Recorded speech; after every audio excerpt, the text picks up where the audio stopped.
Dobrodošli na tem dogodku, ki je v osnovi namenjen za študente. Verjamem, da je tudi dosti mladih podjetnikov. Tako da dobrodošli, hvala, da ste prišli. Upam, da bo ta dogodek fajn. In pravzaprav mene kaj najbolj zanima, pa dobil sem tudi en kup vprašanj od študentov, ki mislim, da je najboljše, da je na koncu sami zastavijo. Kako je ta vajina začetna pot sploh, kako ste začela sploh vajino podjetniško pot? Kdaj ste se pravzaprav odločila, da boste podjetnika? Kaj je bil tisti nek razlog, vizija, kaj vaju je gnalo tako? Predsednik, moram prvo. Predsednik.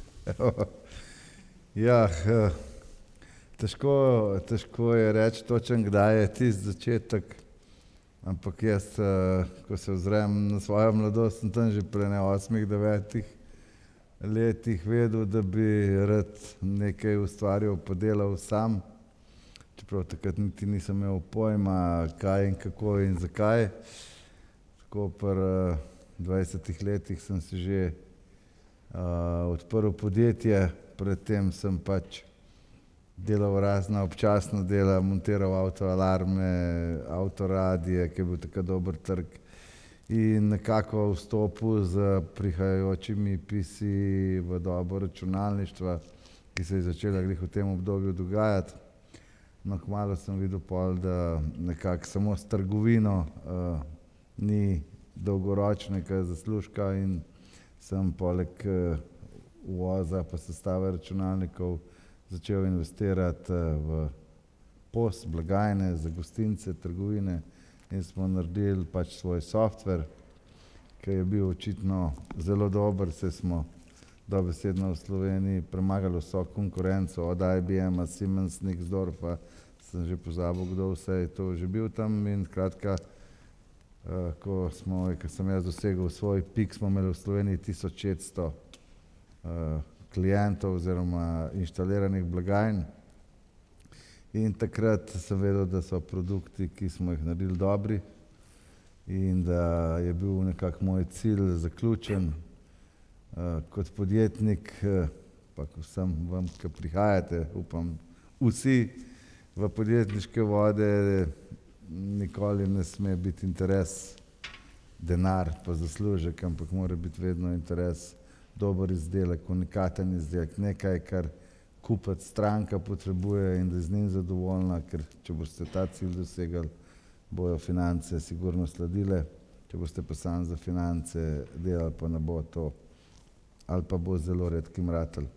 No, skratka, mi smo ta produkt naredili dober, uspeh je bil dober, zaslužili smo prvi denar, tako da smo imeli obratni kapital v firmi in jaz sem takrat pač izgubil voljo za nadaljevanje in sem svojim zaposlenim rekel, da jim za 1 evro prodam celotno firmo, če me 365 dni nobena stranka ne pokliče, da je kaj narobe. Šli smo k notarji, oni so deponirali 1 evro, jaz pa pogodbo, 365 dni me ni noben poklical, in jaz sem odprl pol novo podjetje, ki se je začelo ukvarjati z igralništvom. Oni pa še danes delujejo in so še vedno zelo uspešni, toliko uspešni, da so celo člani SBC kluba. Tako da sem zelo ponosen na to zgodbo. Sem pa na začetku še pozabil pozdraviti naše člane SBC in seniore in ta mlade, ampak prej vas nisem videl, tako da pozdravljeni, dragi člani SBC-ja. Čau.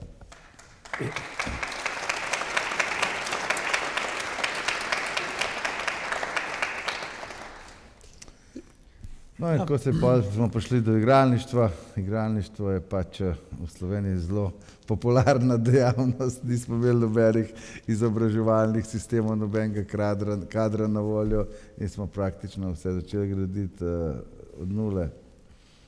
Prišli smo do 133 držav, 222 igralniških licenc, dobili tudi nevadsko licenco v Las Vegasu in zasegali za slovenskim produktom 62% svetovnega trga.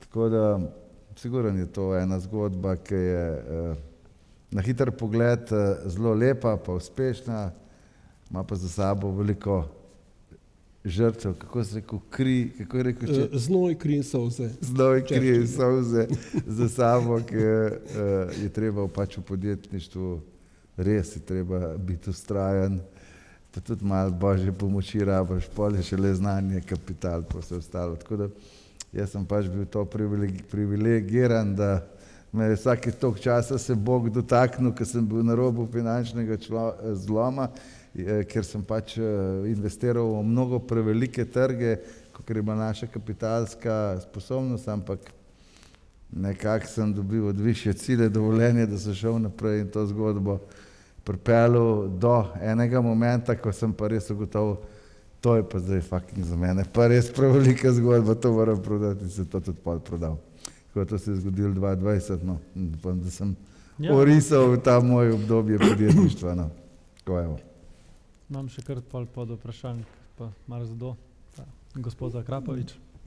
Ja, tako lahko rečem, da moja obsedenost z motocikli se je začela že tam pri 7-8 letih in takrat sem nekako prepričal mojega očeta, da ne kup mami Pony Express, ki ga ona to nujno rab, in potem sem nekaj let ustrajal, da je končno kupil mami ta Pony Express in seveda sem ga jaz hitro zaplenil in začel drveti okoli z njim po Ljubljani, ne.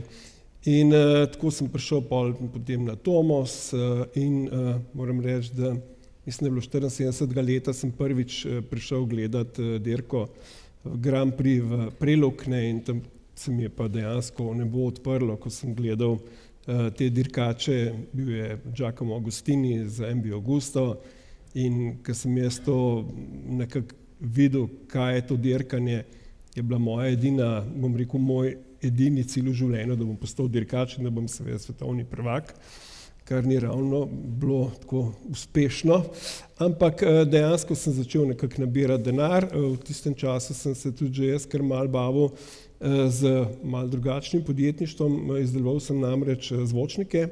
Se vprašam, koliko ste bil pa star takrat? To sem bil od enega 16-17 leta, ko sem še v bistvu elektrotehnično hodil, pa sem začel zvočnike delati, sestavljati, pa jih prodajati, da sem nekaj zaslužil. In tako sem kupil eno razbito Yamaho, ki sem bil 18 let star, ki ni imela prvega dela, se pravi prve vilce, prvo kolo so manjkali. To sem mojemu bratu nekako spulil z njegovega Kawasakija, zmontiral vse skupaj in sem šel tako na prvo dirko. Še ta aerodinamični uklep ni bil niti cel, ko mi je gospod Pečenko misli delal te šipce, pač ni uspel narediti in to je izgledalo precej grozno. In nikoli ne bom pozabil mojega očeta, ki je tako mimo prišel, on je hodil zjutraj delati, pa je ob 2 prišel domov, pa je šel pa spet do večera delati, imel pač obrt. In me je tako pogledal in rekel, človeče, ludost, ne, ima granica, ne, tako malo hrvaško, ne.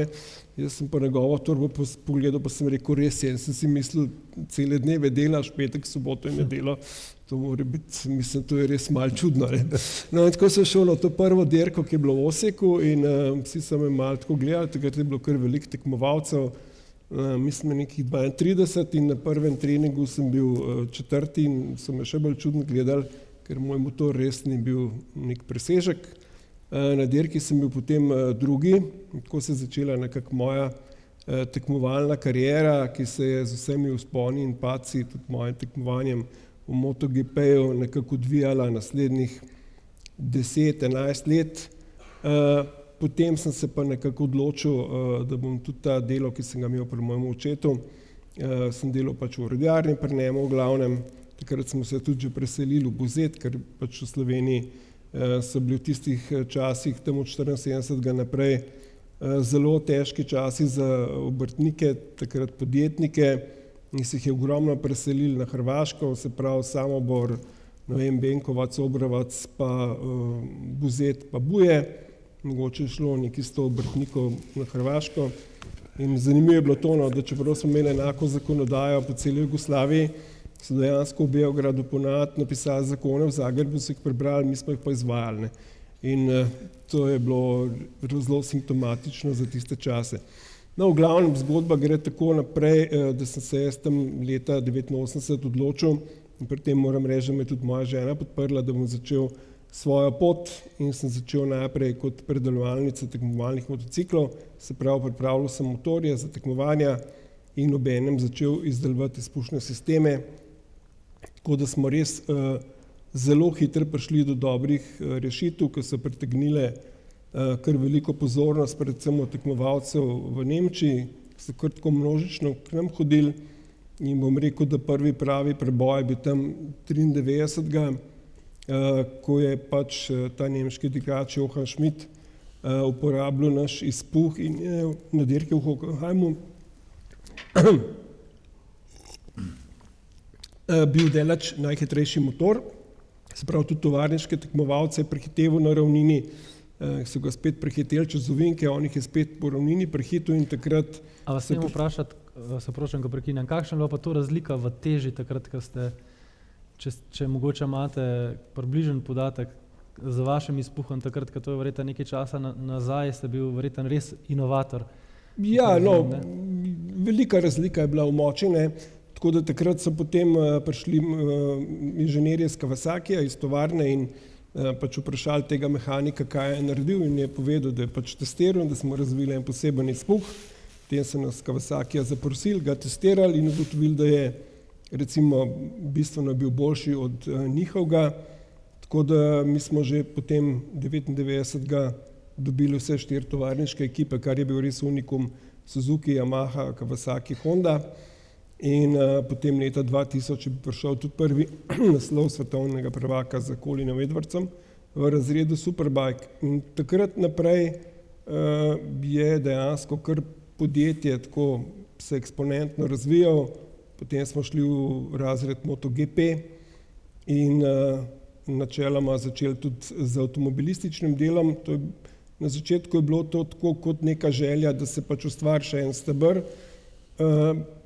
No in mogoče samo če omenim, da je to zelo zanimivo, ker vsi so pač predvidevali, da bo avtomobilistični del zameral, pa moram reči, da prej je bil 25% celega prometa, zdaj je pa skoraj 40%, ne. Je ravno obratno, kot so neka pričakovanja, bom rekel, svetovnih teh medijev. Zaradi elektrifikacije v bistvu stvar precej drugače se odvija, kot se je predvideval. Tako da mi smo, kar se tega tiče, kar optimistični, tudi za možnosti uporabe sintetičnih goriv se dejansko tudi avtomobilski segment nikakor ne bo končal. Ne. Tako da mislim, zdaj smo prišli na mislim, da 175 naslovov svetovnih prvakov in dejansko, rekel, velika večina teh tekmovalnih motociklov tekmuje z našimi izpušnimi sistemi. V avtosegmentu pa tudi sodelujemo recimo v Le Mansu in rekel, v teh vztrajnostnih dirkah. Razlog, zakaj ne gremo na Formula 1, je pa predvsem finančni, ker tam pa dejansko pod 5-6 milijonov evrov, ne vem, ni nobene možnosti za kakršnokoli sodelovanje. Tako da posledično mi pa delamo samo z ekipami, ki tudi našo blagovno znamko uporabljajo in jo tudi reklamirajo. Tako da trenutno pač je to razlog, zakaj nismo v Formule 1. Hvala.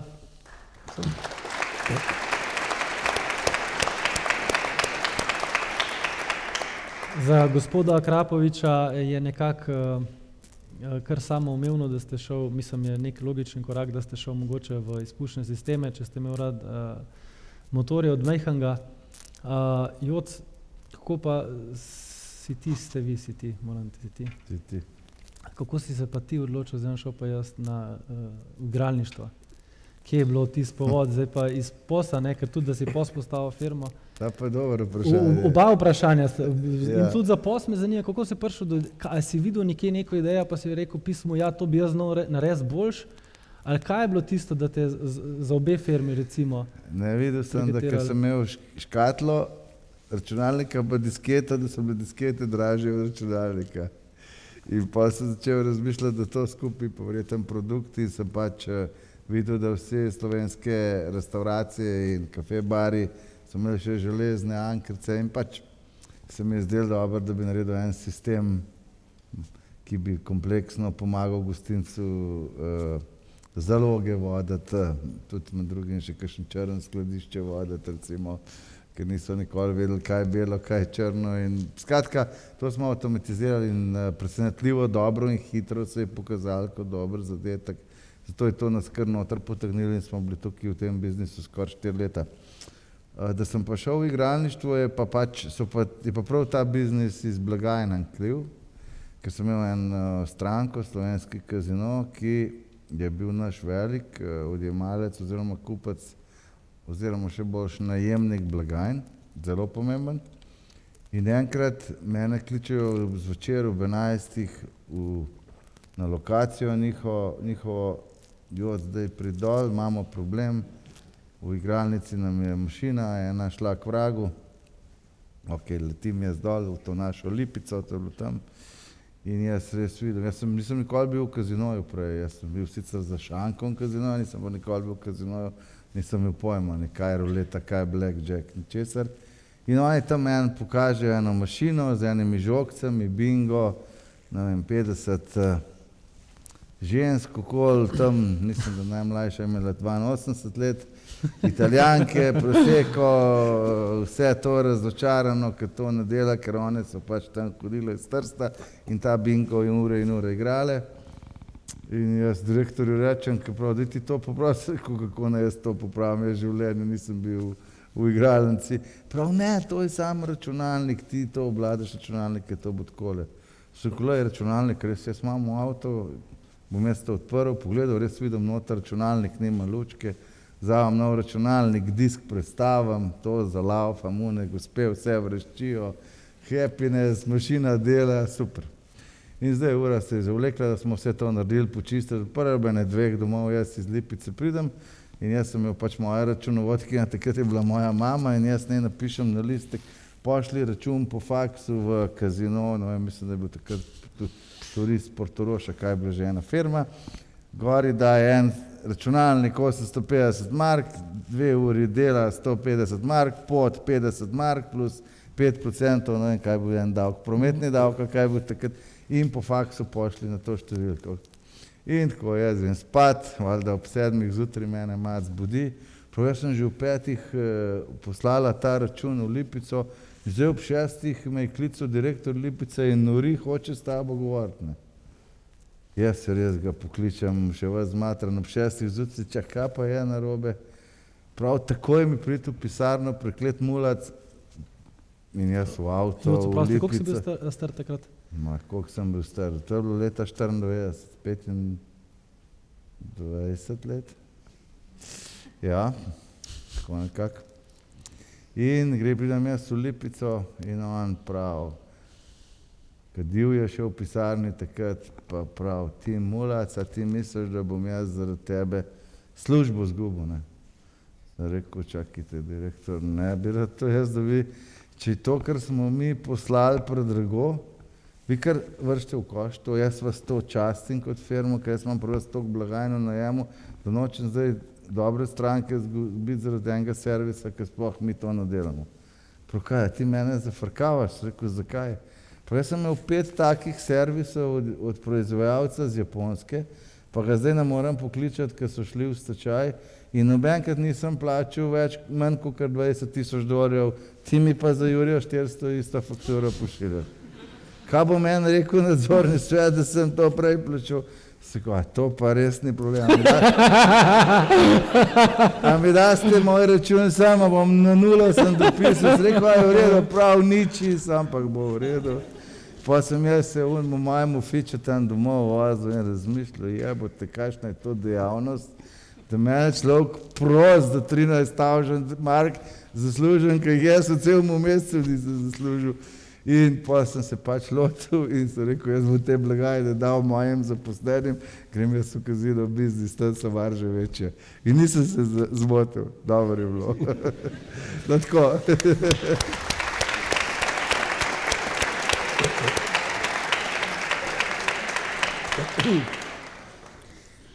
Gospod Akrapovič, vaša želja, recimo po uspehu ali pa, a ste si kdaj predstavljali, da bo podjetje doseglo to, kar dosegate, ker ste verjetno najboljši, če ne najboljši, mislim, ste najboljši v čem, kar delate in A ste, ko ste štartali, a ne, jaz si predstavljam, da verjetno lahko, da ste bil recimo spoštljiv pa ponižen, ampak jaz mislim, a ste imeli v glavi vse ziher mi bo rad, ali ste vedel, kaj hočete narediti, ali se je to pol sproti Ne, absolutno sem vedel, da mi bo ratal, ne, ker sem pač človek, ki je obseden s perfekcijo in tako sem še zdaj po 35 letih in potem me tudi pač moji sodelavci poznajo. Na začetku dejansko to, kar je bilo na evropskem trgu, ne, izpušni sistemi so bili, bom rekel, izjemno slabo razviti, bi rekel, da so bili narejeni kot neke vodovodne cevi, sploh brez kakršnega koli znanja in edini konkurenčni izpuhi, ki so bili recimo razmeroma dobri, so bili Yoshimura iz Japonske pa iz Amerike. Te so imeli pa v tistem trenutku sploh stite na astronomske cene. Ne. To je recimo stal v tistem času mogoče, ne vem, 10.000 mark, ne, medtem ko moj izpuh, ki je bil pa načeloma še boljši, je bil pa, ne vem, 1500 ali pa 2000 mark. Ne. Dejansko jaz sem pričakoval, da bomo uspeli, zdaj tako velike magnitude mogoče ne, zato ker se človek na začetku sploh ne ve, koliko je trg velik, ne. In kako boš to obvladoval, ne, ker dejansko se nam zdaj dogaja, da delamo tudi ne samo ta tako imenovani aftermarket, dodatna oprema, tako kot smo jo včasih, ampak delamo seveda tudi za proizvajalce za boljše športne motocikle, ne, recimo ne vem, je to BMW ali je to Ducati, ne, tudi ugrajuje naše produkte, če gre za neke visoko performančne modele. Zanimivo je pa, da tudi pri avtomobilih ne delamo z Lamborghinijem, ampak delamo pa recimo tudi za Golfa GTI ali pa Era, ne, izpušne sisteme. In se je ta trg potem res razširil, ne. Še zmeraj smo majhni proizvajalci napram kakšni, ki delajo samo, bom rekel, to prvo vgradno, ki se dela ogromne serije, ampak načeloma pa res dobro pokrivamo svoj segment. No. Tisto, kar ste rekel prej, da ste prvo za Kawasakijem podpisal, pa pol zelo hitro še z drugimi, ne? A ste imeli v tistem obdobju, ste naredil patent česa, ali ni bilo te bojazni, da bi vašo tehnologijo kdo recimo skopiral, ali je to prezahtevno bilo, ali kako ste na... Tako bi rekel, neke stvari smo zaščitili, ne, ampak dejansko gre razvoj stalno naprej in se ne ustavlja. Mi tudi tokom leta, recimo to, kar delamo za GP ekipe, razvijamo lahko 2, 3, 4 različne izpuhe, različne konfiguracije. Zna se zgodi, da tudi v isti ekipi dva dirkača imata različne preference, ne, tako da tega razvoja ni nikoli konc, ker tudi vidimo, da so vsak let v bistvu hitrejši in hitrejši in motocikli in vse ostalo pač je bolj usklajeno za optimalno delovanje. Zdaj tudi brzine teh motociklov, recimo v Mugellu se približujejo 370 km/h, tako da zdaj tudi z novim pravilnikom bodo zmanjšali kubaturo, da bodo zadevo malo ustavili, ker je ratal pa že majčkeno preveč nevarno. Vse skupaj prehitro in te proge, kot so obstoječe, niso bile mišljene za take brzine. Hvala.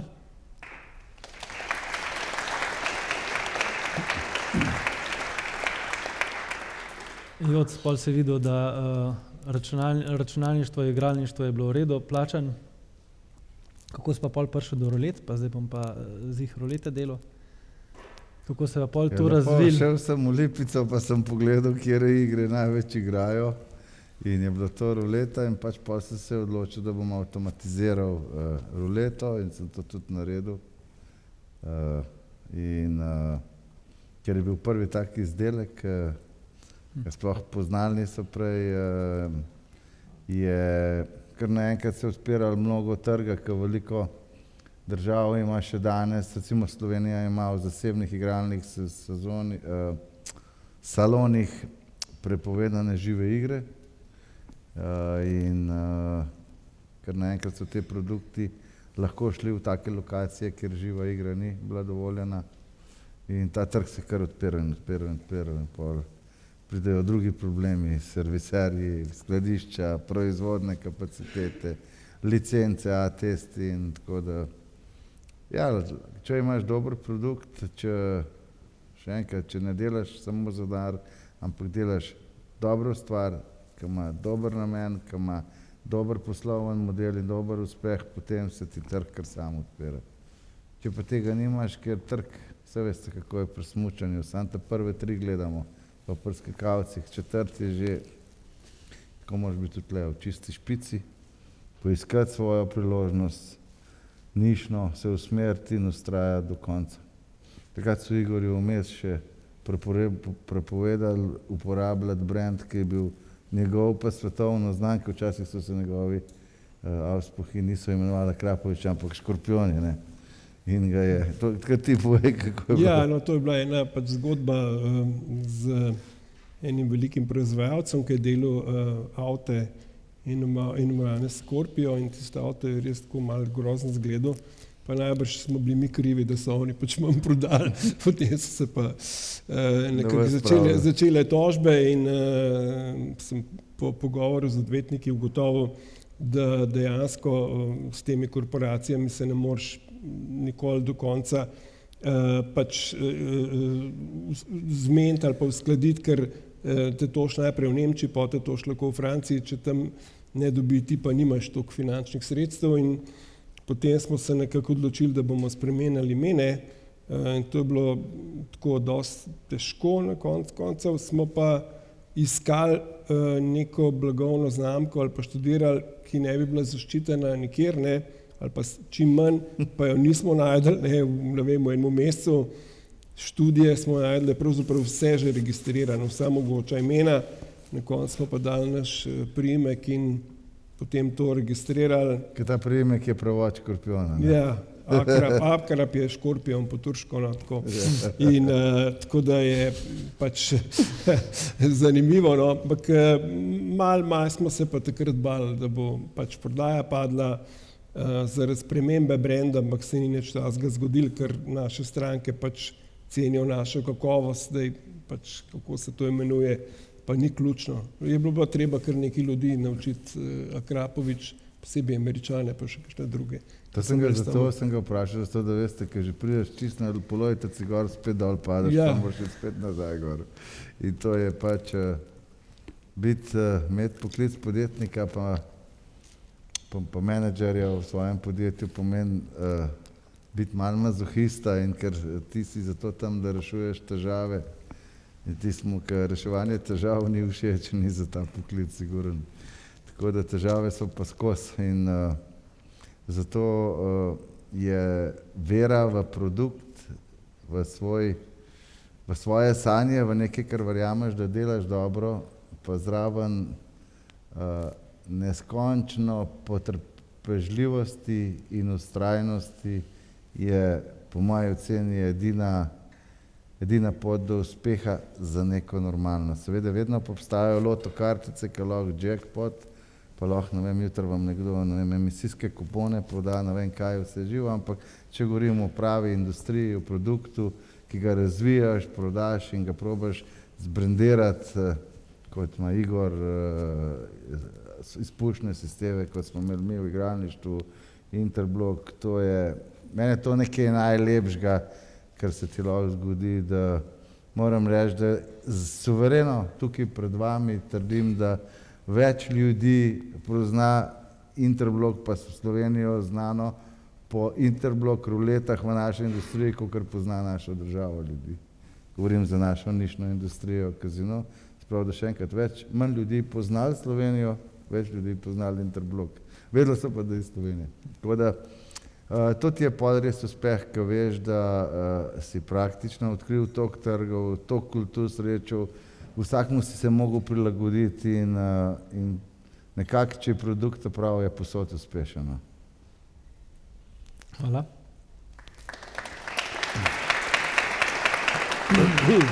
Joce, si načel neko tako temo, ki si govorimo dostikrat ali pa mladi podjetniki, predvsem vidim, pa hodijo okrog, pa govorijo, da so uspešni, ne. Uspeh je zelo taka subjektivna, se mi zdi, lahko stvar. Kaj je za vaju uspeh? Kdaj sta mislila, da sta rekla, ok, zdaj sta pa uspešna, in kaj je v bistvu sploh za vaju uspeh kot podjetnika? gospod Ikarpovič? Težek Ja, vprašanje. uspehov, tako lahko imamo uspešne mejnike, ne, na poti, ampak ne vem, kaj nas žene, da zmeri, ko ta mejnik dosežemo, nismo kaj dolg časa zadovoljni, ampak že iščemo neke nove, bom rekel, izzive ali pa jaz tudi pravim težave, sami sebi jih povzročamo in zmeri poskušamo še najdeti, bom rekel, kaj je za naslednjim hribom. Tako da mejnikov je bilo dosti, uspehov tudi, težav, bom rekel, na poti pa še bistveno več kot teh uspehov. Težave, ki so bile včasih, bom rekel, že zelo, zelo kritične in smo jih reševali za las. Govorite o finančnem? Finančnih, takih in drugačnih. Ne. Bile so, ne vem, na začetku, ko sem pač kupoval iz te majhne delavnice s selu na malo hudo, sem se mogel zadolžiti, nobena banka seveda nam ni takrat denarja hotela dati, dali so ga, se vemo komu v tistih časih, ne. Eni so ga dobili, eni ga nismo, eni smo plačevali potem neke take obresti, ne vem, dali hišo staršev pod hipoteko, pa ne vem, skoraj 20% obresti, ne. Zdaj, če gledamo to, kar se Donaldu dogaja, sem jaz razmišljal, da bi mogel tudi tu ne tožiti, ker so mi take obresti dali, ampak ok, to je pač druga zgodba. Pa potem mogoče 2008, ko je prišla ta kriza, ne, nas je hudo udarila, ne, še bolj me je pa takrat udarilo to, da sem začel tam 2005 z tem delavskim solastništvom in potem, ko nam je delnica padla, mislim, da za 29%, je bila v firmi kar tako ena manjša revolucija in potem sem bil vsega kriv in na koncu sem mogel pač delnice po polni ceni odkupiti, samo da se je zadeva nekako pomirila in se spet zadolžiti in jemati hipoteke. Tako da sem rešil težavo, ker sem si jo recimo takrat tudi malo sam povzročil in od tistega, bom rekel, momenta me je tudi malo, bom rekel, ker sem bil še mlad pa naiven, srečala pamet, pa sem se mogoče malo bolj na sredo iz leve premaknil in pač razumel, da ima vsaka zadeva dve plati ali pa več plati in da je s tem treba pač živeti, da moraš sam za svoje odločitve se sam odločati in za njih sam odgovarjati, da ta, bom rekel, kolektivizem, ki ga pač nekateri si želijo, ponavadi ne pele pravzaprav nikamor, ker podjetnik je človek, ki se dnevno, bom rekel, pele 300 na uro in odloča, bo levo ali pa desno zavil. In če temu ni tako, dejansko ne prideš daleč. Imam še eno podvprašanje, ko ste začeli rasti z več sodelavci in zaposlenimi. Verjetno pride do nekega momenta, ko pa ne moreš čisto vsega sam kontrolirati in daješ na neke pozicije, neke izvršne direktore ali pa bolj na odgovorne pozicije dobre ljudi ali pa saj misliš, da so dobri ti ljudje, ne? Kako je zdaj to, ko je 1800 ljudi, a ne, ker na koncu ste vseeno tisti, ki se verjetno vi odločate, kakšni so tle izzivi, da ste dobil take ljudi, ne? Pa kako pol sploh voditi tako podjetje s tako odgovornostjo po eni strani, ne? Težko. Zmeri gre za neke vrste kompromis, ne? Ker moramo vedeti, da pač ves menedžment, no, ali pa saj večina menedžmenta ima neke tako bolj kratkoročne cilje, ne vem, imamo to 3-letne ali pa ne vem, mogoče 5-letne cilje in potem dejansko vse prilagajajo temu, ne. Fokus lastnika mora biti pa kar daleč v bodočnost usmerjen in dejansko so majčkeno drugačni cilji lastnika kot pa menedžmenta in to je treba do neke mere usklajevati.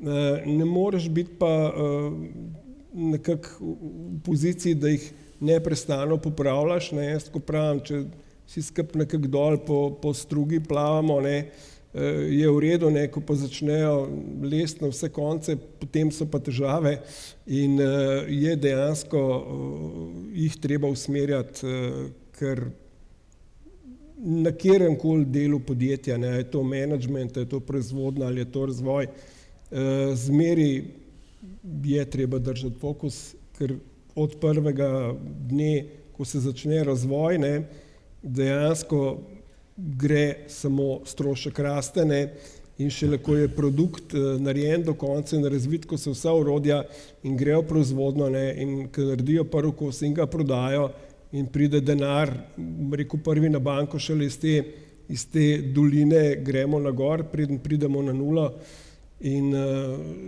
to je treba stalno spremljati in nadzirati, ker drugače se hitro zgubi, bom rekel, usmeritev.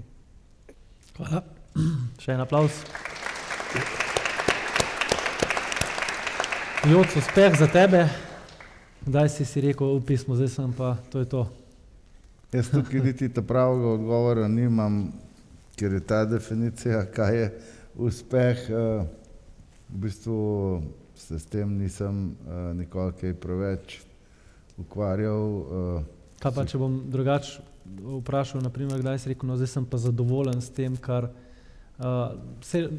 delam ali pa kar počnem? Ja, se bom pojasnil, mislim, on mok, zdaj na golniku, na pol mrtvu leži, bi bil uspeh, da pride domov, ne.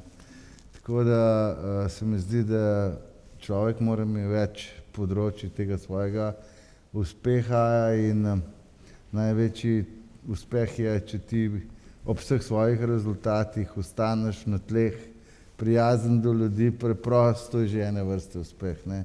Jaz finance nikoli nisem štel, da bi se v njih meril za uspeh. Moja stara mama je rekla, da on, ki dela dobre stvari, bo vedno bogat, on, ki hoče biti bogat, pa ne bo nikoli bogat. Tako da, kar se tiče finančne strani, meni denar res ni nikoli pomenil čisto nič drugega, kakor sredstvo za igranje v mojem peskovniku in ker sem ga tako jemal, sem tudi lažji stalno. Jaz sem v celi igralniški industriji, sem bil največji gambler, ker sem imel 30 let all in. Edinkrat, ker sem denar dobil, sem takrat, ker sem podjetje prodal. Drugače seveda, da bi res rekel, kdaj sem začutil, da sem prišel do uspeha, je bilo sigurno takrat, ko sem dobil nevadsko licenco. Za njo sem porabil 8 milijonov, pa 8 let življenja in sem še vedno edini Evropejec, ki to licenco imam. In kot najbolj pomembno se mi pa zdi to, da tako Igor, kot jaz, kot še mnogi naši kolegi v SBC-ju, da smo uspeli v bistvu iz tega okolja, ki nima neke industrijske, vsaj lastne zgodovine, v bistvu najti pot, da smo globalizirali svoje inovativne produkte in to je nekaj največ za to državo in tako da recimo, jaz sem ful ponosen, da Igor, moj prijatelj, on je eden največjih brandov avto, moto industriji, sam je naredil te auspuhe in žal Slovenci in država te ljudi premalo cenijo, čeprav so oni največji promotorji, tudi mi z Interblokom, jaz sem zdaj sicer to prodal, ampak to se mi zdi ta uspeh, da ti svojim produktom greš na trg, da ti, ne vem, s 50, 60, 80 držav ljudje potrdijo, to pa je dober produkt, to pa jaz hočem imeti. Mislim, če vi kupite danes Lamborghini Urusa, boste dobil njegov auspuh gor in če to, ne vem, ni uspeh, pa ne. Mislim, mi zdi, da te zmagice so bolj pomembne od vsega denarja, ker kot sem rekel, denar je itak vedno problem in več boš se hotel širiti, več boš denarja rabil. Vedno so te razmerja med denarjem, ki ga rabiš, pa denarjem, ki ti ga dajo banke, so neki v kurcu. Ne vem zakaj, nikoli ni bilo preveč denarja. Tudi, ker smo ga imeli, veliko smo ga takoj. In podjetniki smo pač taki, da si stalno postavljamo nove cilje.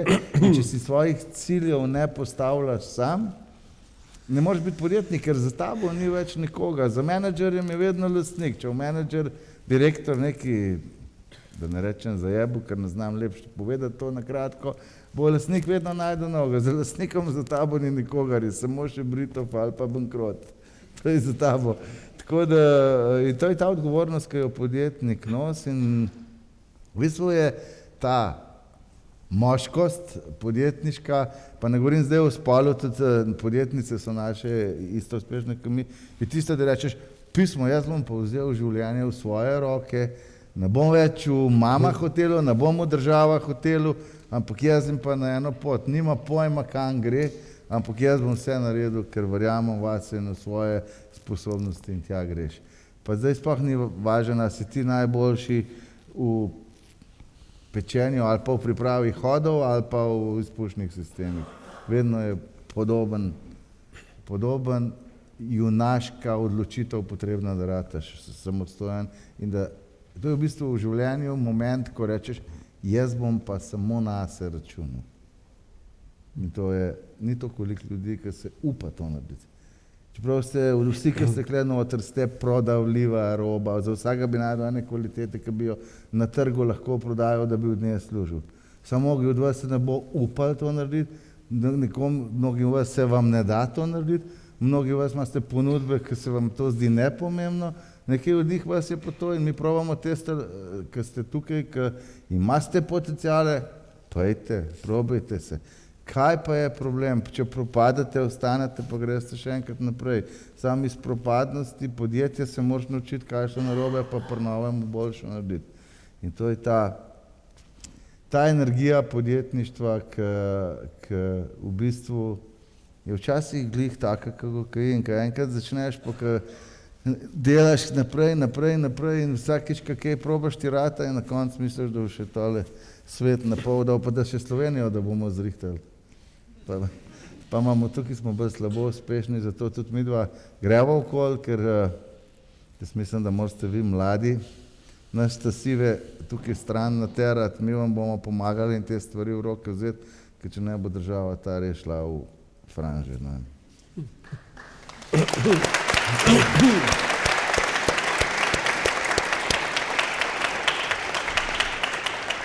Ko se že gliha malo šel v to temo z nasveti, kakšen je bil, Joc pa pol še gospod Akrapovič, kakšen je bil vajen, je bil najboljši nasvet, ki ste ga dobila, če ste sploh dobila kazga tazga, in pol pod vprašanje, kakšen je ta nasvet, ki ga bi mogoče študentom rekla ali pa mladim podjetnikom, ti si že v bistvu delno odgovoril, ampak mogoče ta prvi del. Jaz sem moj najboljši nasvet zvedel z moje stare mame, ki sem bil star 6 let, pa ga takrat nisem razumel, šele pol, na 25 sem dojel, tako 19 let kasneje. Moja stara mama je rekla, mene je klicala Joško takrat, ko sem bil majhen, je rekla, Joško, bolj boš po lojtri gor plezu, bolj lahko dol padaš. In tako je tudi v življenju. In tako da, ko plezamo gor, moramo vedeti tudi, da je treba tam gor biti pazljiv, da je treba tudi iz tega sestopati in da iz višji dol padaš, bolj boli. In tako je tudi v podjetništvu. Kaj si me vprašal drugo stvar? Na svet? Ja, za mlade, za študente. Drugač pa v bistvu generacije, ki so zdaj v obdobju, ki se morajo odločati o svoji poti, so v bistvu tako malo zmanipulirane, ker so te socialna omrežja, pa te dream spoti, ki jih vsi gledate na Instagramu, pa vse posod, neko perspektivo življenja ful obračajo na glavo in sicer ne upoštevajo dejstva, da je za eno podjetniško normalno zgodbo, po moji oceni, jaz nisem najpametnejši tukaj noter, ampak mogoče bo Igor imel svoj komentar, najmanj potrebno 1 desetletje, da je ključen uspeh, ključen faktor za uspeh vztrajnost in nepopustljivost. Medtem ko današnja promocija življenja kaže na to, da si ti rataš vikend milijonar, da je vse v easy, kupaš kripto, pa si jutr, ne vem kaj, imaš letalo, naročiš. In to niso pravilne vrednote, ki jih dobivate in jih ne smete upoštevati in vi morate paziti sami na sebe in biti racionalni, a je to res feasible, a je to res mogoče. 10 let je obdobje, ko ga podjetnik potrebuje do nekaj, eno zgodbo, ki se začenja pripelje do neke prve stabilnosti, kjer se pa lahko začne odločati, ali bo od tega živel tako, kot je, ali bo naredil eno mega zgodbo. In to pomeni, da rabite vsaj 10 let vztrajnosti in koncentracije na to teme. To je moje prepričanje. In to je najbolj pomemben nasvet, da si vzamete čas za to, kar delate in da ste vztrajni, ker nič ne bo vam pomagalo. Vse, kar boste šli na poti, bo proti vam in boste mogli same težave rešiti. Spomnim enkrat, ko smo bili po tvoji pisarni, si rekel, si to me presekal, sem zelo dolgo še o tem razmišljal. Si rekel, veš, jaz vem, da nisem najboljši vsem, vem pa, da znam pa najdeti ljudi, ki so boljši od mene v določeni stvari in njih poslušati, pod narekovajih, ne, tako nekako. In sem rekel pismo, ja, sej, to je čista logika, ne, če nisi ti tak, da veš vse, pa če znaš poslušati nekoga drugega, ki je bolj strokovnjak, je to zelo velik recept za uspeh. Ja, to smo že danes debatirali na kavi. Mislim, jaz verjamem za Steve Jobsa gaming industrije, ne. Zdaj, jaz sem mogoče malo koketsko to vam rekel, ampak to je res, ne. In če boste šli vi na Artificial Intelligence, na GPT chat in vtipkite Joc Pečečnik Interblo Gaming, vam bo od meni tak CV ven vrgel GPT, da Steve Jobs je bil prav lulček zame, tako kar poglejte si to. Ampak to jaz nisem opisal, to se je stvar zbrala z vseh sejmov, z vseh korporacij, s katerih delal, z vseh patentov, z vseh nagrad, ki smo jih dobili.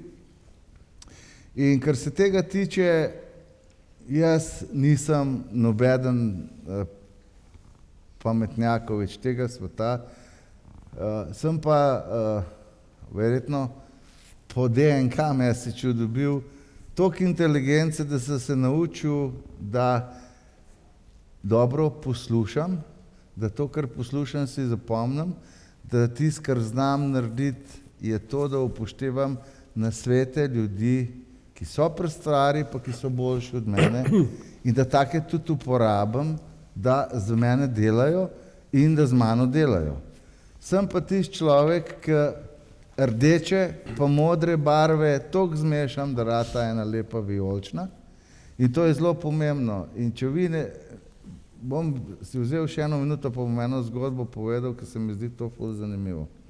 Mi smo leta med 94 pa 96 smo razvili prvo ruleto in ko smo jo oddali na trg, je bil ful uspeh.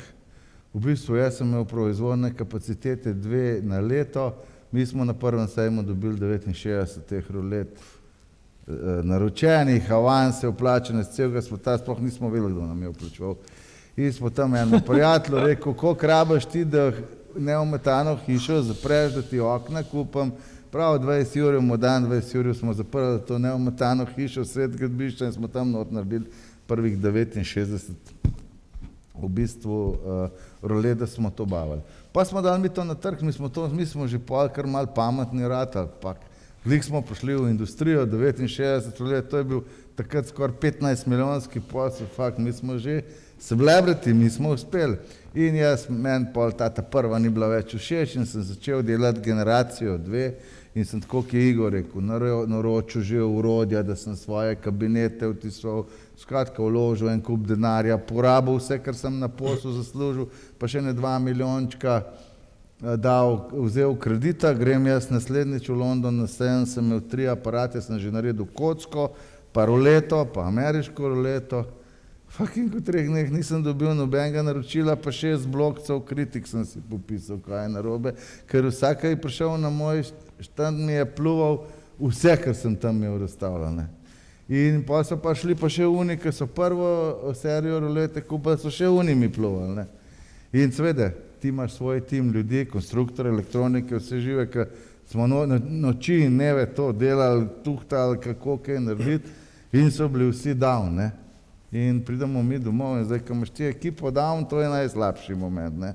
Zdaj, če nimaš za plače, pa jih že še nastivati, vse vam dal čez 3 tedne, bom dal 5% več, če pa moralno človek pride v službo, pa je ful da narečem kaj, ga je pa težko dvigant, ne.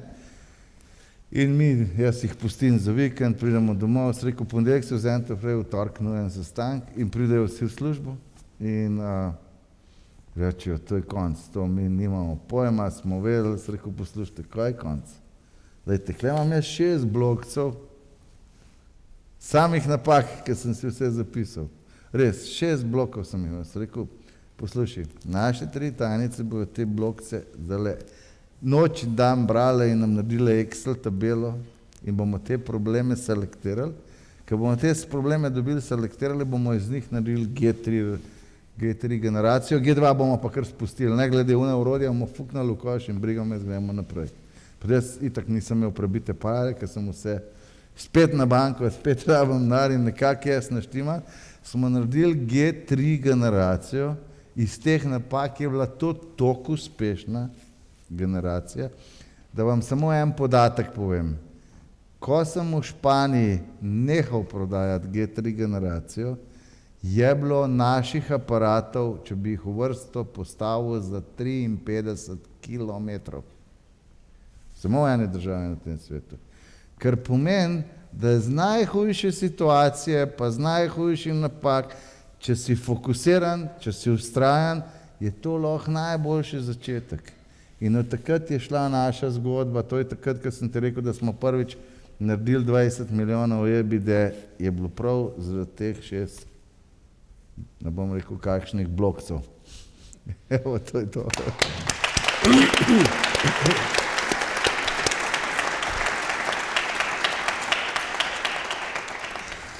Ja, dejansko ne. Podjetništvo je, tako kot je Joc rekel, vztrajnost, hrabrost. En dober del je pa tudi, seveda, posebej, če ima človek družino, a ga vsi podpirajo v tem. Ne? Ker če ni vsega tega, potem je zelo težko. In pri meni konkretno prvih 7-8 let ni bilo nobenih dopustov, ničesar, stalno se je delal, tudi sobote, nedelje, posebej. Prej se je fatra smejal, ne? Ja. In tudi riziki, ne, tako kot sem omenil, ne vem, najprej sem kupil delavnico, se zadolžil totalno, ne, mogoče ta zgodba zanimiva, no. Jaz sem potem, eno leto potem, ko sem majčkeno začel to odplačevati ta dolg, sem šel v Düsseldorf na sejem, kjer so bile pač mašine, sejem mašin, se pravi od cevnih, krivilnih in vseh teh strojev, in jaz sem tam nekako videl eno mašino za proizvodno cevi in tam sem 6 ur okoli hodil in se pogovarjal z unim lastnikom in unim mislil najbrž, da sem jaz malo čuden, ampak ko je bilo nekje 5:00, sem rekel, ok, tole mašino bom jaz kupil, ne, dajmo se zmeniti, pa sva se zmenila in pridem jaz nazaj iz sejma domov v Ivančno in povem, da sem kupil mašino za 2 milijona. Pač moji sodelavci so bili čisti sebe, so rekli, da smo še zadolženi za nazaj, ne, da si pa spet to kupil, ne. Po drugi strani pa nihče ni niti vedel, a ta mašina, ki je bila narejena z nerjaveče jeklo, ne, je sploh sposobna delati titancevi. To noben ni vedel, ker jih pač nihče ni delal na mašino. In jaz sem kupil ta stroj, ki smo ga potem res z velikimi težavami plačali, dobili v Ivančno in poskušali začeti proizvajati titancevi. In če si predstavljate, da je vsaka kila, ne vem, 30 evrov in je takole ven lezla nagubana, nezavarjena, škart, skrivljena, cevne, tako 10, 20, 50 metrov škartane in so bili že vsi obupani, so rekli, to ne bo šlo, no. Ampak na koncu smo le poštudirali, kako se te cevi delajo, so malo specifične, drugačne orodja so kot za nerjaveče jeklo. In potem smo to uspeli in moram reči, da to je najboljši nakup v mojem življenju. Še danes ta mašina v Črnomlju dela vse cevi iz titana, ki jih do danes smo porabili, vse je bilo na tej mašini narediti. Tako da je res en velik plus. No, rezime mojih kolegov je bil ta, da so rekli, da mi bodo prepovedali na sejme hoditi, ker je to smrtno nevarno. Tako da to je bila ena izmed takih zgodb. Zdaj pa, kar se nasveta tiče, ne, te so ponavadi zmeri tako ali klišejski ali pa nehvaležni, sam tako kot je tudi Joc rekel, ne, treba se fokusirati, treba imeti podporo družine ali pa partnerjev, potem pa hrabro poskusiti. In dejansko šele po, ne vem, 6-7 letih vidiš, a si uspel ali nisi, ali boš mogel kaj drugega začeti, in medtem si nikar ne kupiti nikakršnih dobrin, ker ves denar, ki ga dobiš, ki ga zaslužiš, je treba samo v posel vlagati. Brez vložka in ekstremnega, bom rekel, prizadevanja, ki včasih zna biti kar malo nečloveški, ni uspeha. Jaz mislim, da živimo v tako kompetentnem svetu, da drugače absolutno ne gre. Tukaj je treba dati sebe pa še več noter, da potem nekoč nekje prideš do uspeha, ampak ko pa enkrat do uspeha priješ, ko si mogoče na vrhu, je pa tam tudi težko ostati, ker te poskušajo drugi spoznesti, ali pa tudi sam narediš kakšne napake, ki te lahko dejansko zelo hitro spravijo spet na začetek ali pa še kaj dan.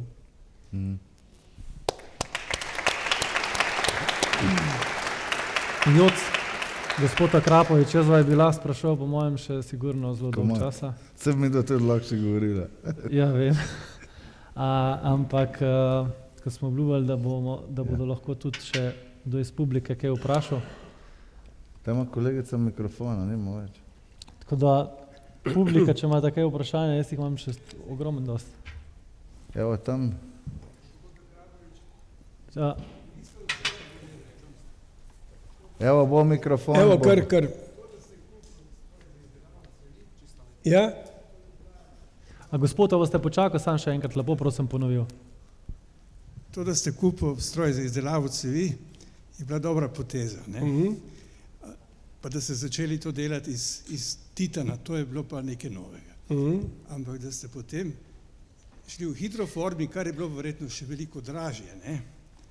In da ste izkoristili to znanje iz orodjarstva, ki je v Sloveniji. Ne? Zato vas mogoče do zdaj še niso dohiteli, po mojem. Ja, jaz mislim, da je kombinacija vseh tehnologij, ker moja, bom rekel, obsedenost do perfekcije pa do tehnologije je znana, in mislim, da je v tem prednost predvsem ostalimi našimi konkurenti, ker mi dejansko to, kar se recimo uporablja na dirkalnih motorjih, mogoče ne veste, mi to izdelujemo, ne? Medtem ko večina naših konkurentov pa izdeluje nalepke. Ne? Tako da na vseh japonskih motorjih v zgodovini ste pač videli najbrž veliko različnih brendov, ampak nikoli oni niso delali teh izpuhov, ampak so jih japonski proizvajalci delali sami, medtem ko edin Ducati Terminioni, to pa je bila neka navezava, ki smo jo pol mi nekako uspeli premagati. Ne? Ampak, še nekaj ste dali zraven, ne? Te meritve. No. To je pa tudi veliko znanja in na tem gradite potem, oblikujete te sisteme. Ne? Ja, absolutno. Tle je veliko ljudi v tej verigi, ki prispeva, da je pač produkt na koncu perfekten. Ja.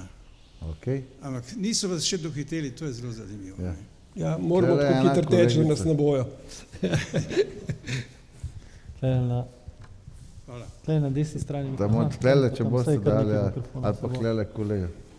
Da ne bojo sam profesori spraševali, da še študenti. Ne. A se zdaj slišimo? Ja. Živijo. Moje ime je Nataša Arko, lep pozdrav vsem. Gospod Akrapovič, ravno kar ste govorili o tem, kako vas lahko, oziroma nekoga, ki pač uspe, hitro nekdo ali spodnese na svojem vrhu ali pa mogoče sam naredi napako. Kako pa zdaj, pa mogoče tudi za gospoda Joca, no, če se na tako vprašanje, kako pa za naprej razmišljate, kako boste vzdržal na tej poti mogoče še navzgor ali pa vsaj naravnost še v prihodnje, ker pač izzivov je zelo velika, ne, na, bom rekla, tako na makro področju, pa verjetno tudi v vašem mikro. Tako da, hvala. Ja, mislim, pri nas se dejansko cela ekipa ljudi, tako kot sem rekel, od race departmenta, razvojnikov, tehnologov, ne vem, orodjarjev, inženirjev, do proizvodne, ne, pravzaprav kar res izjemno trudi, da tudi na vrhu ostanemo.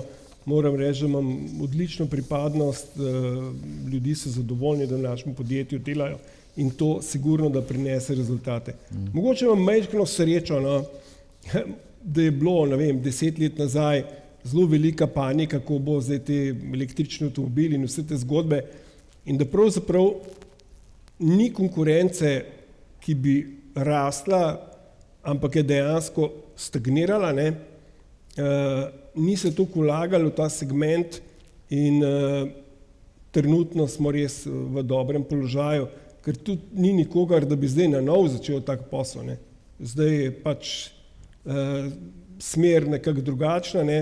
Čeprav je ta smer bila dejansko mišljena samo za avtomobile, motocikli pa moram reči, da so že po defaultu nekako mišljeni kot nizkoogljični, ne, zato ker je motor bistveno lažji in se lahko pač ena oseba na njem vozi in ta motoristični sektor ni bil niti na udaru, ne. Zdaj se pa pač izkazuje, da cela ta zgodba ne bo šla naprej, tako kot sem mislil in dejansko imamo tudi zato posledično manj konkurence. Ja, zdaj, če še jaz dodam, sicer jaz sem svoje podjetje prodal, ampak v bistvu je stvar dokaj zanimiva, prav v tem segmentu, iz katerega prihaja vprašanje. Se pravi, ko ti enkrat rataš, ne vem, špica ali pa number one v svojem področju, potem, če si ta prav podjetnik, pa če si res fokusiran na svojo industrijo, se boš držal tega lepega slovenskega pregovora, da prvi dobiček ne gnev mošnjiček in mi vsi, ki smo zaslužili prve denarje, smo nemudoma pogledali, skot nam lahko puščice priletijo in saj jaz za svoje primer, jaz sem začel tuja podjetja, ki so mi bila nevarna kupovati in pridruževati Interbloku in sem ful denarja začel vlagati v povečanje svojega razvoja. Tako da moj prvi uspeh je in prvi denar, ki sem ga zaslužil, je še okrepil moj razvojen potencial in mi smo bili kot Interblok, to se na internetu vidi, totalni trendsetterji in ko so mene vprašali, se jaz kaj bojim konkurence, pa da mi kopira, sem vedno rekel, ne bojim se nobenega, zato ker preden oni skopiramo, mi že 2 nova produkta naredimo. Ampak za primer, kaj to v praksi pomeni, ker smo mi prvo ruleto prodali, smo ruleto razvili in prodali nas je bilo 8 vseh skupaj. Ko sem jaz Interblok zapustil, je bila moja igrača, ker jaz sem bil CTO in sem bil vodja celotnega razvoja, je imela 181 inženirjev. In pri razvojnih podjetjih, kjer se ukvarjajo industrialci, produkti, pa tudi v softverskem delu, je uspeh brenda pa produkta skoraj toliko pomemben, kot plača, ne. Ker te razvojniki in ljudje, če jih ti v timu vzdržuješ, ni res, da rabimo zdaj imeti vsi pisarne, pa pse not, pa milijarde, pa mislim pa biljarde, pa ne vem, rogličke, ker je bila nekaj časa fama v nekih sodobnih pisarjah, to je brez veze. Timu moraš dati delo, ki ga naredi in ta tim mora svoj uspeh začutiti, ne samo v denarju, ampak v tem, da je on, ko ti dobiš nagrado, da mi rečeš, to smo pa fucking mi naredili. In to je ful pomembno in ta team spirit. In meni se dogaja to, da je konkurenca, tako kot Igor pravi, ona je pešala, mi smo pa ojačali. Na koncu sem imel že 181 inženirjev, ki že jaz počasno nisem vedel, kaj z njimi. Ampak smo lahko bili v tej nišni industriji ful bolj specializirani, nobeden nam ni mogel več konkurirati na tem področju, ne. To se tako zgodi, če ti pametno delaš s podjetjem.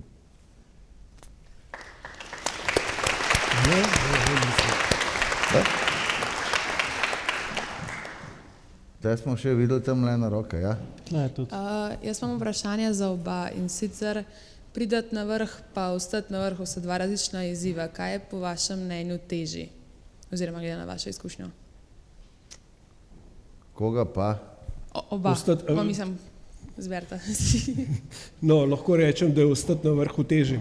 Na koncu koncev, takrat, ko greš na vrh, res garaš, ne, samo ko prideš enkrat na Mount Everest, je gor zelo mrzlo, pa piha, pa neprijetno in je težko ostati na vrhu. Dejansko, recimo v našem poslu ne smeš popuščati nikoli in produkti, ki pridejo z naše firme, morajo biti perfektni in moram reči, da tukaj sem jaz izjemno nepopustljiv, če nekaj meni všeč, pa če ugotovimo, da tudi recimo je zato za nek segment, kjer bi mogel narediti velik kompromis, da bi cenovno lahko prišel recimo v ta segment, potem tega produkta recimo sploh raje ne delamo. Ampak rečemo, ok, to ne bomo delali, ker je pač cenovno previsoko za to, kar bi bilo recimo tisto, kar bi predstavljalo našo firmo. Ja, zdaj, kar se tiče, jaz svojega vrha nisem nikoli čist dosegel, ker pač živimo v državi, ki ima tak obseg ekonomije, da ko sem imel 250 milijonov kreditov pri slovenskih bankah, so se vsi tresli, imel sem pa v pipelineu naročil še za 500 milijonov kreditov in ker pač nisem mogel tega zrealizirati, sem to prodal ameriškemu fondu, ki je to sfinanciral, ker je naš poslovni model bil tak, da smo proizvedli in razvili in proizvedli aparat, potem smo jih dali pa v najem, zato ker enostavno so bili aparati preveč uspešni. Tako da čistega pika, jaz mislim, da če bojo te fantje normalno nadaljevali politiko, ker smo jo mi nastavili, bo ta firma 2-3 milijarde vredna v 5 letih, samo treba bilo bo pa noter naliče 800-900 milijonov. Tako da jaz, kar se tiče dokončnega razvoja Interbloka, nisem ga nikoli doživel. Zdaj, kar se tiče pa vrha, je pa tako, jaz sem se to bolj, nikoli se nisem počutil, da sem na eni gori, ki ima vrh, ampak sem se vedno počutil, da sem na vrh žage, ki gre gor pa dol, pa gor pa dol in sem stalno delal za to, da sem v vseh smereh, da sem na koncu v bistvu iz tega, da sem imel samo en produkt v vrhu, prišel do tega, da sem imel 10 produktov v vrhu in to je pol ena varnost, tako da tudi, če so nam jih 5 konkurenca sesuli, to ni noben opazil.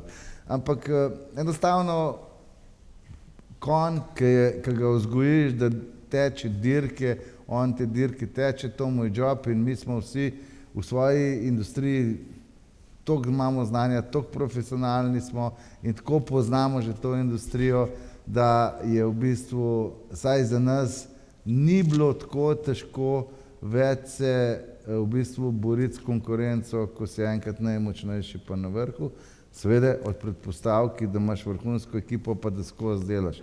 Če bi pa malo zaspal, bi pa zelo hitro se te stvari obrnile v drugačno smer. Tako da moraš to, kar si ustvaril, biti buden, spremljati in seveda, predvsem pa je težko to, ker se potem lastniki staramo in tehnologije so nove, mogoče v Igorjevem primeru malo manj, kar se tiče materialov, pri nas pa je digitalizacija v igralništvo posegla totalno. In potem je tudi vprašanje, koliko časa en lastnik je sploh sposoben se upgradati pa izobraževati, zato ker jaz sem ful izobražen še vedno in v AI-ju in v vseh aplikacijah, sam problem je, da pa mindseta nove generacije naštekam, ki je čist drugačen kot moj. Pa verjamem, da v AI-ju mogoče celo največ v tej dvorani, ker ga res vsak dan študiral, ampak ne razumem pa več navade, vrednote ljudi, predvsem mladih, pomembnost njihovih odločitev, njihovih ambicij in pa je težko pripravljati produkt za folk, če več ta folk ne razumeš. Ne? Pa ne čisto, to sem mislil na eno druge. Tako da, evo, to je to. Hvala za vprašanje.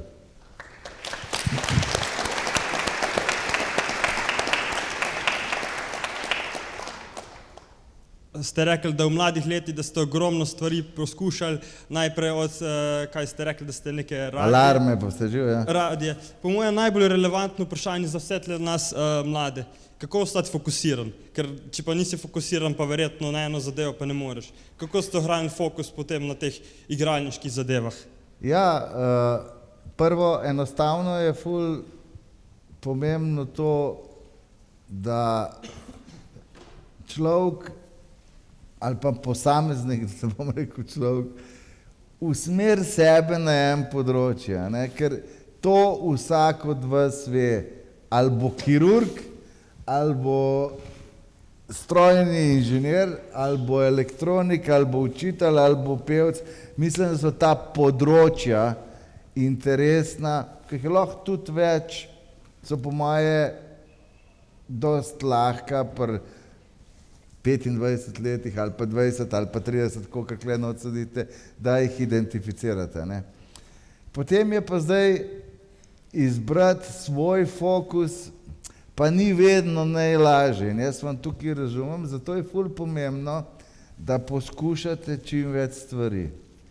Ker siguren bo ta fokus prišel vam naproti, če boste aktivni, in ne bo pa prišel naproti, če boste doma za mizo sedeli pa cele dneve jamrali, da ne rabite fokusa. In kadar človek ne najde fokusa, jaz rečem od mojega starega očeta eno misel, ki mi je rekel, Jožko, da je dela se prim ne preveč razmišljati, ne. In to je tako, če boste vi ne morate se odločiti, vedite, da vas zanima, ne vem, področje, ne vem, za gradbenik, ja, boste pa iti k njemu delati, pa iti za 14 dni kje delati, pa iti kje delati, sploh plačilo ni važno in boš hitro videl, kaj te tukaj zanima. Ker predtem se mora pa človek odločiti o tem, jaz vedno rečem v življenju, da mora se odločiti, ali boš žebeljček, ali boš kladuček, ne? Ker oboje ne moreš biti, ne? Če boš kladuček, boš ti druge tolkel, če boš pa žebeljček, boš pa ti tolčen. In to sta dve različni odgovornosti, ker če si žebeljček, pomeni, da izvajaš delo, ki ti ga nekdo daje, če pa si kladuček, pa pomeni, da delo, ki ga nekdo izvaja, ti ustvarjaš oziroma skrbiš za pogoje.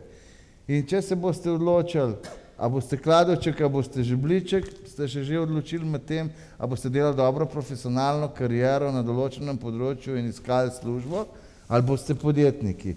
Ko boste se v to odločili pa v svojem področju in zberite, ok, ne bom kirurg, ne bom zobar, jaz bom tehnik, glasbenik, ne vem kaj, in na tem področju si vzemite enle časa in pojdite vsak mesec delati pa makar za 100 stvari, ker vsakeč, ko boste prišli bližji enemu fokusu, ki se vam bo pojavil, ga boste najdeli zato, ker boste blizu njega, ker teoretično v svoji glavi ga karkoli ne boste. Tudi on ni kar vedel, da bo jutri najboljši v izpušnih sistemih. Lahko bi šel čelade delati, ali pa rokacive, ali pa ne vem kaj vse. Nič ni bilo takrat pametnega, ki je on dirkal, ne. Ampak pač je imel to željo, vedel, da zna motorja naštimati svojega in tukaj se je noter najdel, ne. Ker se je pa rodil, pa nimaš šmerastih rok, garantiram, da ne. Ja, šraufen že kar v mladosti, precej zgodaj. To je moj pač svet, jaz ko gledam na svet. No super, najlepša hvala za ta super odgovor. Se mi zdi, da bo kar veliko korist tlele nam. Ja.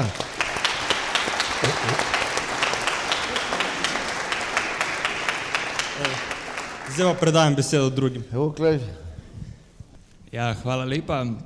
Jaz sem Jure Vrečar, študent podjetništva na GEA Collegeu in danes z mano je tukaj tudi veliko mojih kolegic in kolegicov in ostalih študentov drugih fakultet, ki jih zagotovo zanima odgovor na eno vprašanje. In to vprašanje je, kako bomo mi to znanje, ki smo ga pridobili tekom študija, izkoristili, da si ustvarimo neko podjetniško zgodbo. Zdaj, vi ste dober vzor nam in tudi motivacija, zato bi vaju vprašal, kako sta vidva to znanje, ki ste ga tekom izobraževanja uporabila za to uspešno podjetniško zgodbo ali pa ste imela kakšne mentorje, kako gledate zdaj na izobraževanje, kako vam je izobraževanje pomagal pri vajinih zgodbah? Ker ti povej, Igor. Ja, midva sva malo specifična, ker sva oba dva na isto šolo hodila in to je elektrotehnična šola Vegova 9, kjer sva bila tako vsak po svoje uspešna. V glavnem vidva nisva EPP za izobraževalni sistem, da vam naprej povem. Ampak, dejansko pa tako ne. Recimo jaz osebno, ko sem se fokusiral v svoje, tisto, kar sem si želel, pač motoristične dirke, sem se potem začel v tem segmentu res izobraževati in sem preštudiral pač vse mogoče knjige, revije, vse vire znanja, ki sem jih lahko dobil, največ sem jih dobil v Nemčiji, v knjižnicah, tako da sem počasi gradil to znanje in pač se ustvaril, potem ustvaril nekako široko bazo, tudi z izkušnjami, ki sem jih dobival v času mojega dirkanja in sem z tega pač nekako začel. Ne. Drugač, ta osnovna izobrazba pa mogoče Jocu bolj koristila elektrotehnična kot meni. Meni je samo na začetku, ko sem delal zvočnike, recimo do ene mere bila plus, ne, tako da sem vsaj tisti del nekako nekaj zaslužil, da sem si lahko prvi motor kupil, potem sem pa res šel čisto na drugo pot, kot mi je ta moj formalna izobrazba prinesla. Tako da Joc, ti pa si malo več v tem. Ja, jaz sem malo več bil v tem, ampak nažalost se nisem v unem obdobju veliko naučil, ker nismo imeli časa za šolo. Jaz vsekakor nisem proti izobrazbi in tudi tega odgovora čisto točen ne vem povedati. Doma dobesedno v družini delam in podpiram en eksperiment. Na eni strani imam enega sina, ki bo v roku enega leta imel 2 doktorata, ta drug se je pa po srednji šoli odločil, da ne gre na faks in da bo pri meni delal faks in sem tudi njega podprl k tej odločitvi. Tako da bomo videli, kaj to je. Je pa v bistvu mogoče, če se že ne pogovarjamo na to temo, midva z Igorjem nobeden od naju nima faksa, bila sva proglašena v 150-letnici Vegove šole kot najboljša študenta, je tudi naše dijaka in tudi najne slike na tej šoli višijo. Čeprav sva midva svarila zbornico in ravnatelje, da midva nisva najboljša reklama za izobraževalni sistem, so naja dali na te stene in to se lahko tudi pogleda, to še zdaj tam stoji. Zdaj, kar se tiče izobraževalnega sistema, jaz mislim, da je ta izobraževalen sistem v večini ful dobra podpora vsem ljudem, ker znanje, to je že Tito rekel, če vi sploh poznate Titota, da učite se in znanje je tisto, kar vam ne more nihče nikoli vzeti. Ne? To je ena teorija, ki je ful dobra in jaz podpiram ljudi, da se izobražujejo, če imajo to veselje in možnost, da so inteligentni, da se izobražujejo. Na drugi strani je pa v bistvu izobraževanje samo eno orodje za kasnejše življenje. In ta orodje včasih, sploh v podjetništvu pa v biznisu, ni najbolj fair. Ne? Zakaj? Zato, ker se mene velikrat niso začeli zbadati zaradi izobražbe, ker pač moji rezultati sami po sebi govorijo, pa ljudem naroda. Ne? Saj, če bi jaz tam ljudi rekel, da ti kva mulat srednjo šolo, uspel se. Ne? Ampak ker sem uspel, potem sem jaz začel to teorijo malo obračati, ne, da pismo, da kadar me je pa kakšen napadel, sem pa rekel, zakaj jaz nimam faksa, pa se čutim zdaj malo manj vredenega, ne, ker se dobesedno ne. Sem jaz odgovoril drugačnim sistemom in to bom tudi zdaj vam povedal, zakaj ta svet včasih ni fair. Ne. Če bi izobraževalni sistem bil vse na tem svetu, potem bi bili najbogatejši ljudje na tem svetu doktorji ekonomije. Ampak to ni tako, zato ker je izobraževanje samo en del vzgoje vaše osebnosti in orodje za nadaljnje delo.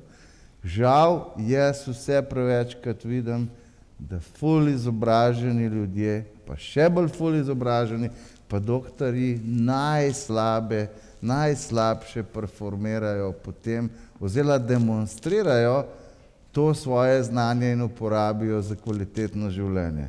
Izobrazba je ful pomembna za 60% poklicev neizbežna. Ne moreš biti zdravnik brez izobrazbe, ne moreš biti pravnik, veliko je teh poklicev. Ampak pri samem podjetništvu je pa ona en dodatno orodje, s katerega si lahko tudi brez, ker se sprotno učiš, je pa sigurno boljš v 50%, v 50 pa ni. Ne? V Včasih imam pa tudi občutek, da so pa ful dobri študenti, dobri izobraženi ljudje, inteligentni ljudje, da so pa s to svojo izobrazbo toliko študirali, toliko stvari videli, toliko se naučili, da jih je pa strah vsega improviziranja. In včasih je, sej, ki smo rekli, če mora za to leti KNV, če bi on vedel, da ne more leteti s temi krili, verjamte mi, da ne bi nikoli zletel. In tukaj zdaj ta balans, se pravi, jaz sem ful podpiram za izobraževanje, ful bi podpiral našo državo, če bi znala ta izobraževanje usmerjati v potrebne poklice, Ker danes, se vi predstavljate, da v tej državi noben ne zna prešteti, da koliko bomo rabili jutri zdravnikov, koliko bomo vodovodarjev, koliko bomo, vsi grejo na filofaks, pa ne vem, še 2-3 fakse, a že teh vas je zdaj 3-krat preveč, Se ne moramo biti vsi ene in iste poklice. In mi tega ne znamo narediti, In jaz, ko sem bil, ne vem, leta 2012, 2013, kdaj ne vem, kad sem bil Gazela, sem je takrat ful zdel to v redu, in ko sem imel ta nagovor, se sploh ne vem, kje smo že bili, sem rekel, poslušajte, ker so me vprašanje je bil, kako jaz vidim prihodnost v slovenskih poklicih, kateri poklici bojo pomembni, kateri bojo nepomembni, naslednjih 20 let, kako je bilo že vprašanje. Sem rekel, poslušajte, jaz mislim, da leta 2030, da bo vodovodar več plačan ali pa keramičen več plačan kot odvetnika. In se mi je folk v Cankarju režil. Mi smo 2024, ko je odvetnik manj plačal kot keramičar. In to je res tako. Ne govorim zdaj, da so v unih par pisarnah, ki so skozi zlizani s politiko pa z banko. Jaz govorim, pejte vi danes narediti pravosodni izpit, postanite odvetnik, da vas vidim, če ste zaslužili 5 ur na mesec, da ste v žebdali. Ne bom pokazal sredinca, pa bi ga najrajš, ne boste. Pejte keramičarja, Mirzo, vprašajte, koliko stane, on bo 15 ur od kole potegnil, če v cele dnev delo. A je tako? No, če priden, ja. In to je zdaj to. In to so zdaj, on je študiral 40 let, ta pa je priden, pa ima ste, ampak ta standard se pol odraža na družino in vse naprej. Sej, pračemo, ni sve oparama, sve oparama na nek način, Ni sve oparama takrat, ko si ti svoj življenjski standard pa potrebe pokril, Sej ne moreš več pojesti, kaj en dober kosil. Ampak, ajde, rečemo 2 nekateri, ampak to je pa to. Če pa ti nimaš, da dosežeš svoj standard, je pa pare so problem, Evo, tako, hvala za vprašanje.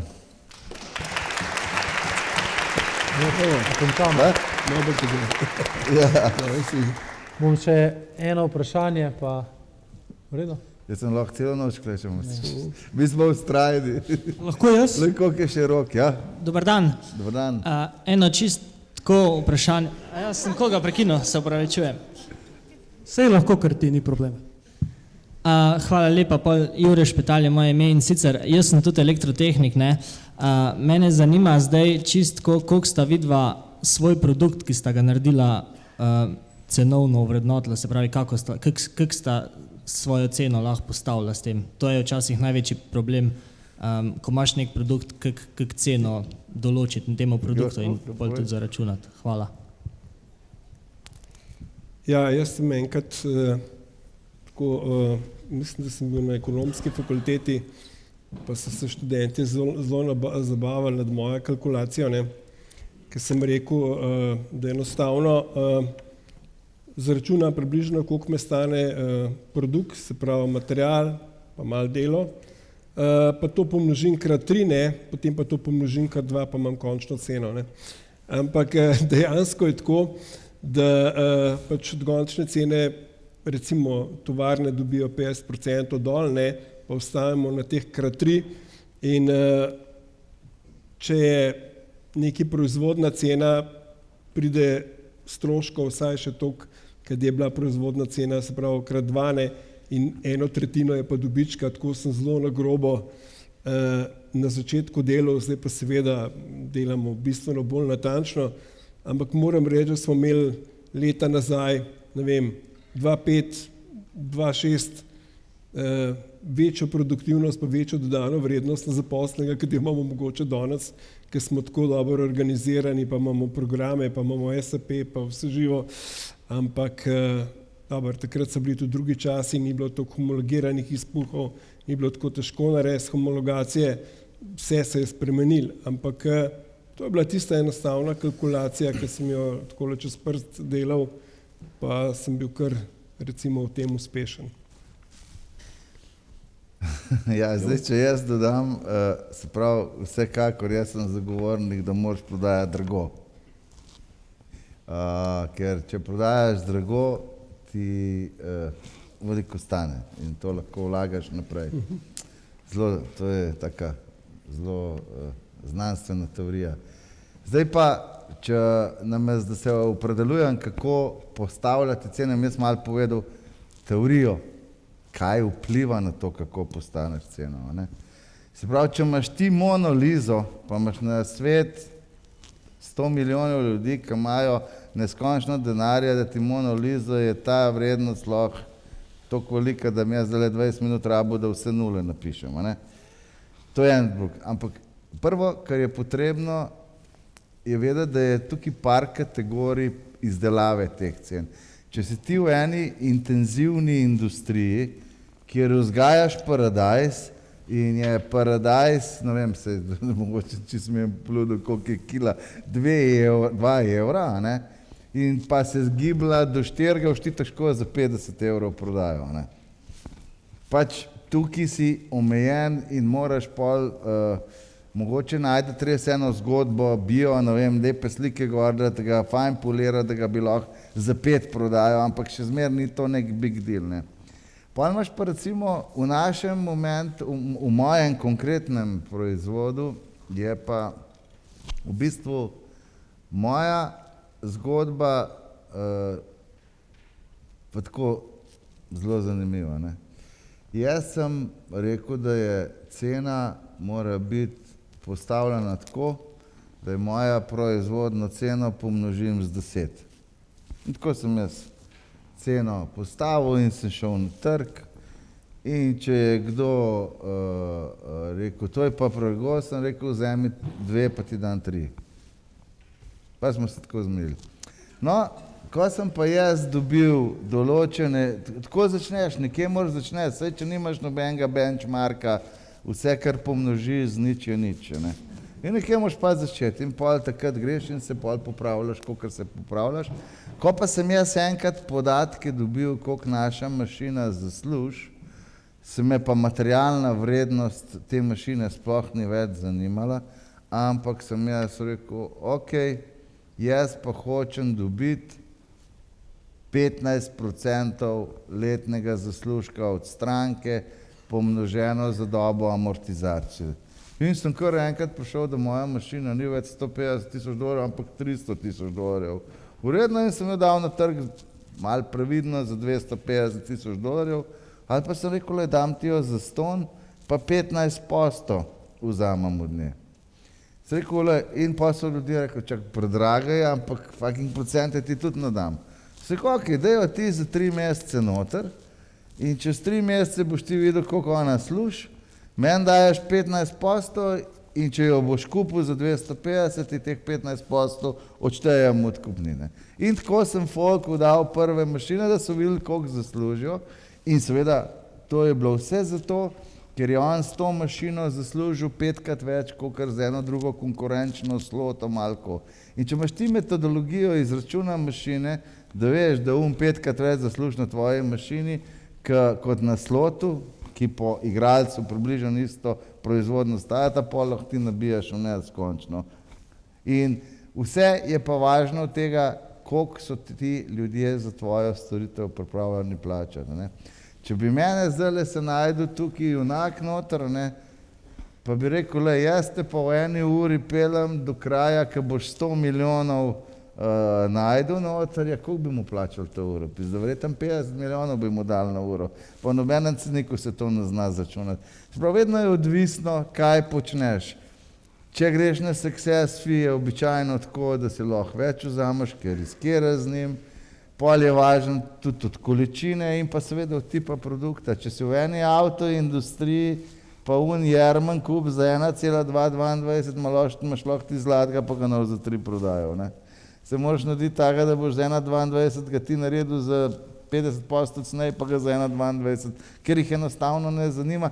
Razen, če ne gre za tako super izboljšavo, da v šel avto 10 km ali pa 15 km hitreje, kot je od Igorja Auspuha, ne? Ali pa tudi 30 km več, kot je original. Ker to so take, bolj je treba precizno zdefinirati en problem, ko se gre v postavitev, koga treba pogledati, kaj prinaša ta produkt, pa mogoče se tudi s kom malo posvetovati. Na začetku, če pa nimaš benchmarkov, moraš pa kar nekaj udariti, pa malo popravljaš. Ja.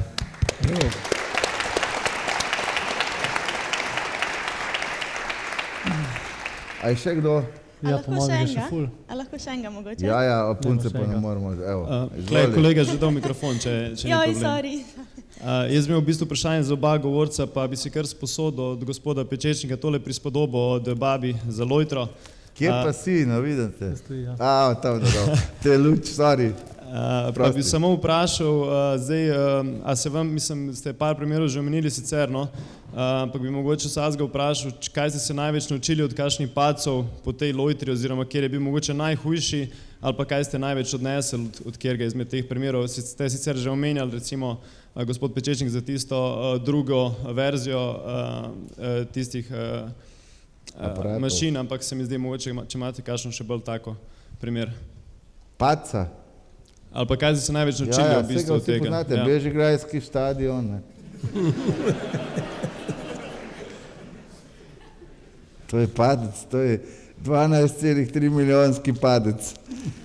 Ampak in to v času, ko sem imel velike finančne težave, zato ker sem pač računal, da bom lahko v 3 letih to investicijo izpeljal, refinanciral in nazaj vložil v podjetje, ta denar, ki sem ga ven vzel. Pa imam še enega tudi drugega, ta je malo novejši, so maske, ne, ko so te po televiziji gledali, da Slovenija pod našim vodstvom vojaka Šarca nima 500 mask za zdravnike, ki so si prtički dali, sem jaz 38 milijonov kosov pripeljal brez marže v Slovenijo, pa mi država še vedno 5 milijonov dolguje, sicer zdaj že 2krat tožbo izgubila, tako da bom verjetno 7 dobil zdaj na koncu. In takrat obljubim, da naredim fešto na kongresu. Drugače pa padci so v bistvu ena stalnica, tako kot pri bokserju, ker vsak reče, kako lahko ti boksaš, da te nabolijo, ne. Tako je pri podjetniku, so padci ena stalnica. Edino, kar se mi res bojimo, pa kar res boli, je to, da toliko padeš, da se ne moreš več pobrati, ne. To je pa ponovadi v bistvu ali s kakšno tožbo povezano, ali s finančnim, da ti nekdo naplača, ali pa da ne moreš kaj sfinancirati. No in eden tudi padcev je, da sem pač Interblok 28 let gradil, na koncu sem imel za 3 leta pa pol naprej naročil, pa nisem mogel sfinancirati, ker nisem najdel v okviru slovenske ekonomije bančnega sistema, da bi mi dal še 400 milijonov kredita. Tako da različne so te zgodbe, mogoče še ti kakšno povej. No, padci in vzponi, to je nekaj, kar se neprestano odvija, na to moraš biti pripravljen. Tako, kot sem že prej rekel, imel sem jih kar nekaj padcev, vzponov, pa tudi menjav ljudi v podjetju samem. Tako da to je vse neka pot, ki jo prehodiš, potem, ko pogledaš nazaj, veš vse, kaj je bilo narobe, ampak vnaprej je pa to težko vedeti, ker se je dejansko treba res relativno hitro odločati, ne, velikokrat ali pa skoraj zmeri in posledično pomeni to, da narediš tudi kar nekaj napak in seveda jih plačaš tako ali pa drugače, ampak na to se ne smeš preveč ozirati, ker pot gre zmeri naprej, pa ponavadi upam, da navzgor in treba je pač to sprejeti z nasmehom pa jeti. Jaz bom zdaj, hvala lepa, ena velik aplavz, prosim.